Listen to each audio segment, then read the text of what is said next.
waiting for? Yeah, what are we waiting for? Hi, everybody. My name is Phil Fess. Welcome to Netflix and Phil. My special guest, Sarah Lowe. Let's give it up for her. Oh, you're too kind. Thank you.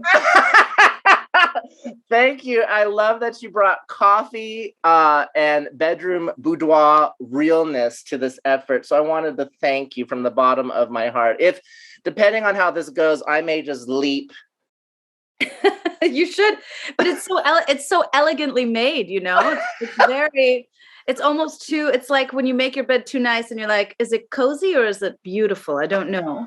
Do I want to jump in or just stare at it?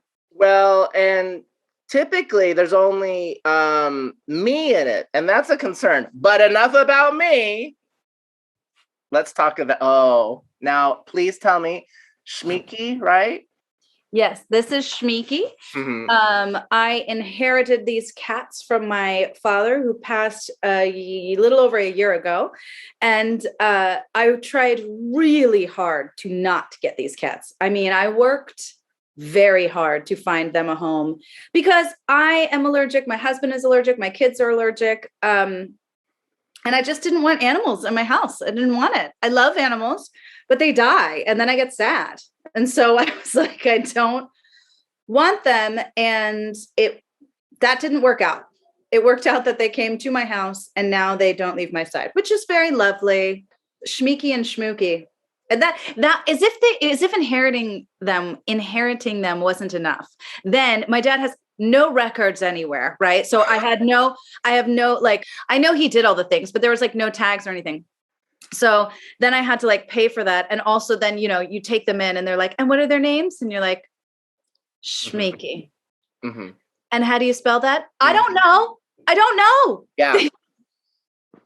I can only imagine. Well, thank you for your generosity, because last time I had you over, I have 2 cats myself. And I remember thinking, oh my gosh, poor Sarah's allergic. Yeah. And I was like, take a Benadryl. But we made it work. You know, that's what happens is like your body just gets used to it. But all of us, like my sons were really allergic the first couple of days. And I was like, guys, we're not going to be able to keep these cats. It's just the way it is. We just have to get used to it. And we took Zyrtec and we were looking for homes for them. And then like, it was like a miracle. One morning, everybody woke up and felt fine. And then we stopped taking allergy meds and now they're here. They're here to stay. Well, and thank you. And those cats are very lucky. I'm very lucky to have you today. So you and I have a long, rich history in regard to improv, etc. But I want to give background on you. So here's the spotlight. I'm turning the spotlight this way. And I'm going to start with several questions I have for you today. So question number 1, Sarah Lowe. I know that you mentioned your dad. Also, you are from a family that has a long, rich career history related to stage, television, film.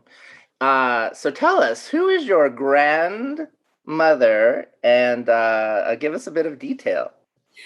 My grandmother is Ruby Keeler, who is best known for her role as Peggy Sawyer in the original film 42nd Street, 34, I want to say it was in 1934. She did a ton of Busby Berkeley movies, Footlight Parade, Shanghai Lil. She's a hoofer. She's a tap dancer. And she started in vaudeville. She was originally married to Al Jolson. Oh, okay. Yeah, exactly. Yeah. Mm-hmm. And then they divorced, which was a big deal because she was quite young. And also females didn't kind of lead the charge on divorce at the time, but she did. And then she remarried my grandfather, John Lowe II. And they had 4 children, my Aunt Terry, my Aunt Chris, my dad, and my Aunt Kath. And my dad became John Lowe III. Wonderful. Yeah. And so she loved being, she was very young when she started. And so she did a bunch of movies. And then she met my grandfather, and she really wanted to be a wife and a mom and do all that stuff too. So she did that. So she retired for quite a bit. And then in the I think it was 70s, early 70s, she was brought out of retirement to do a show called No No Nanette on Broadway. And my father had just gotten back from the Vietnam War and was kind of bouncing around trying to figure out what he was going to do. And my grandmother said, well, I'll do the show if my son can stage manage. So that was his first gig. And then my mom happened to be one of the chorus dancers in that show. And so that's how my folks met. Well, let's talk about that. Let's talk about your childhood a little bit, your roots, if you will, your mom and where you grew up. So please, let's take a deep dive into this. So where did you grow up, Sarah Lowe? I didn't know this morning when I woke up on this blustery day and chose not to get out of bed that we were just going to, take a cruise down memory lane. But here we are, Phil Face. Here's the spotlight. Wait, pause as I turn the spotlight, and I'm going to dim the house lights. Yes.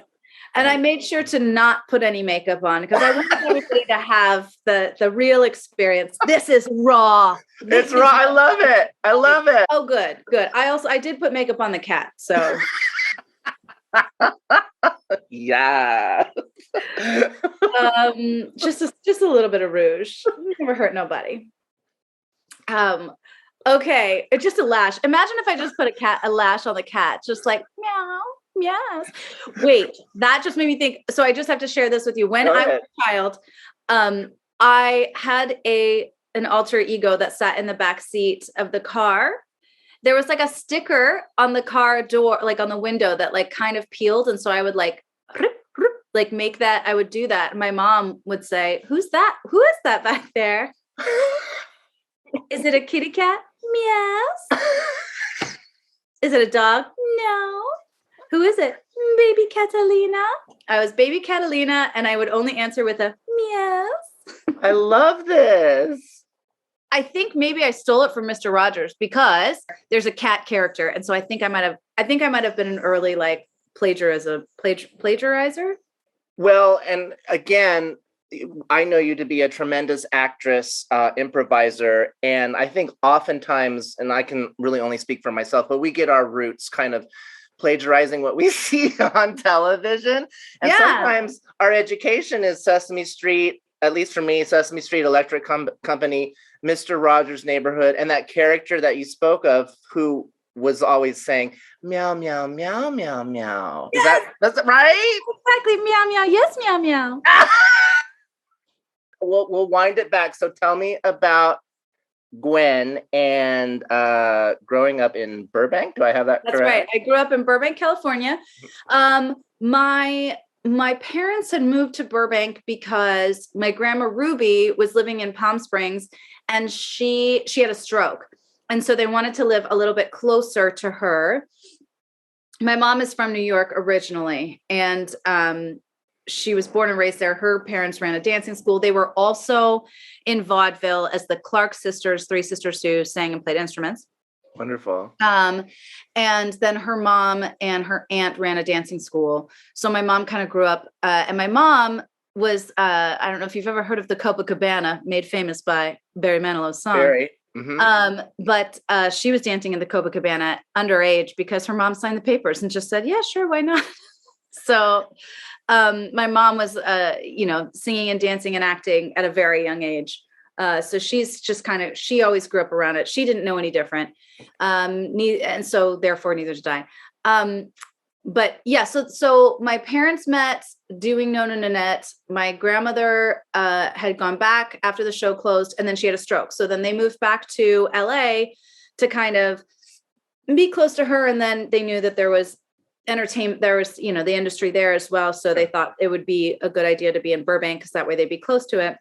And yeah, so I grew up in Burbank where all of the studios are, Warner Brothers Studios, which is where, interestingly enough, my grandmother recorded a ton of her movies. So it was kind of cool to grow up in a town that feels, Burbank is just a great town. It's like very small towny. And at the same time, it's like, it's a full-fledged, like you're in Hollywood. You go to, exactly. Like, I went to middle school with Jennifer Love Hewitt. That, just people like that were just part of our every day, Wonderful. And I did live briefly in LA, and you got Disney there and Warner Brothers, Universal. It's just like this trifecta of major movie studios right there. And then over the hill, you have like Paramount, etc. Again, I didn't go over the hill much because I was a Valley girl, but For sure. yeah. So your mom worked in television, and I understand she gave you some opportunities. Do I have this right, or am I speaking? Of course, no, of course, Okay. of course. My mother, if you've ever seen or heard about the stage play Gypsy, there's a character in it named Mama Rose, Yes. famously played by Patti LuPone, Bette Midler. What's her name? Did it originally? Oh, you're asking a big gay man about Gypsy, and I'm embarrassed. I don't know. Well, we're both horrified. Yeah. She's right there at the tip of my tongue. But anyway, it'll come to me. And if it doesn't come to Ethel us, Merman. Ethel, thank you. We both would have been fired. Okay. So anyway, the character, Mama Rose, is like constantly pushing her kids to be on stage. And we call my mom Mama Rose. So my mom and my dad split in 93. No. Oh, maybe in the 80s. I don't know. Anyway, they split. And my mom started working at General Hospital, the soap opera, not the actual hospital, because nobody in my family is qualified to do anything other than sing and dance. So she started working there, and she always attributes her working there to Marvin Page was the casting director at the time, and Marvin loved Grandma Ruby, and he knew Grandma Ruby, and so my grandmother had called in a favor originally to get my mom a gig there. So she started as like an intern, and then 26 years she worked there and became an associate casting director there. But started at 5 years old, they would, the Christmas show on General Hospital, they would let like the staff have their kids be in it.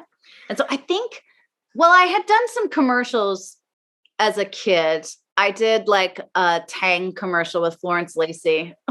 And like some other shit like that. But can I curse? Yes, Sorry. you can curse. Please do. But that was the first like memory I have of like being on a set, was doing General Hospital. And then, eventually she just kept having me on. I'm just like looking at myself. I shouldn't be. She just kept having me on. And then eventually there was a character named Robin, and I was her friend. And then there was a point where Robin like met an alien, and I was there when we met the alien. So I was like in scenes with the alien and going to school, and might have dated Jonathan Jackson for like a hot second. Excellent. I grew up on working for General Hospital. So it was great to my mom, and it was great to me. That's wonderful. Love the storyline about the alien, because I know those soaps, they kind of take some wild detours as far as plot, etc. Yeah. And then because of working on General Hospital, there was a lovely gentleman who did background work with me. His name is Larry Blum, and he's like an old chorus boy. He did Chorus Line on Broadway, and so we would always hang out. And he worked all the soaps, and so then he got me to work all the soaps. So then I was a demon dancer on Passions. A demon, yes, because I don't know if you remember Passions, but there was the doll. I remember Passions. And he also got me stand-in work, which was really cool. So like the American Music Awards, the Grammys. There was a short-lived TV show called Happy Hour with Dweezil and Ahmet Zappa. Just things like that. Like I would just go and as a stand-in, you just stand in. You just kind of stay there for you're a body while they shoot around, while they try to set up their shots and stuff. So wonderful. But then I would see like Annie Lennox perform, and I would see Brian McKnight, and I am dating myself tremendously with these names, but it was so cool. It was like a free concert. It was so fun. Well, and so let's transition now to New York. Was Passions LA, or did you actually work in the soaps in New York as well? I did. I worked in the soaps in New York as well. Passions was pre-New York. Let me adjust the spotlight. Here we go. Okay, house lights down. Okay, begin. It wasn't that easy.